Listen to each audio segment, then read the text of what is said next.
السلام علیکم ورحمۃ اللہ وبرکاتہ۔ بسم اللہ الرحمن الرحیم۔ مولاي صلی وسلم دائما ابدا علی حبیبک خیر الخلق کلہم۔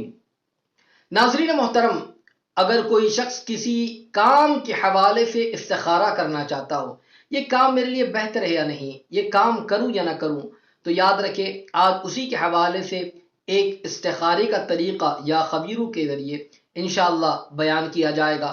آپ اس استخارے کے طریقے پر عمل کر کے جو بھی جائز مقصد ہے، جس کام کرنے کا ارادہ آپ رکھتے ہیں، اس طریقے سے استخارہ کرے بتائے گئے طریقے پر انشاءاللہ العظیم۔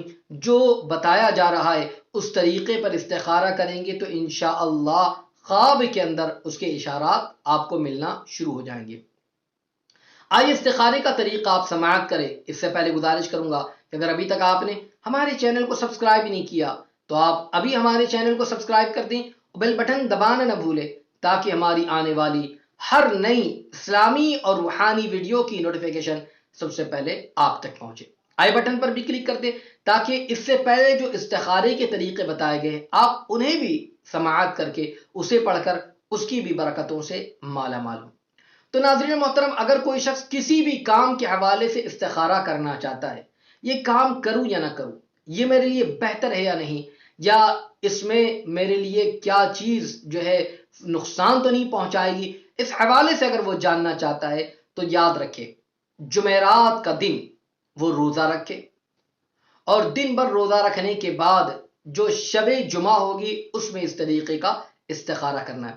جو روزہ رکھ لے اور روزہ رکھنے کے بعد افطار کرے، ذکر و اذکار کرتا رہے، دن بھر بھی ذکر و اذکار وہ کرتا رہے، عشاء کی نماز کو وہ ادا کر لے۔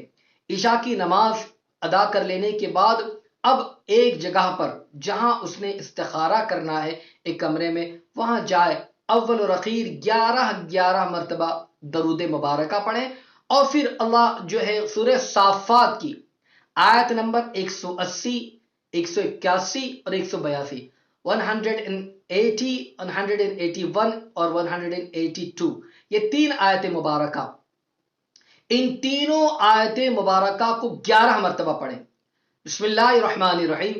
سبحان ربک رب العزت عما یصفون وسلام علی المرسلین والحمد للہ رب العالمین۔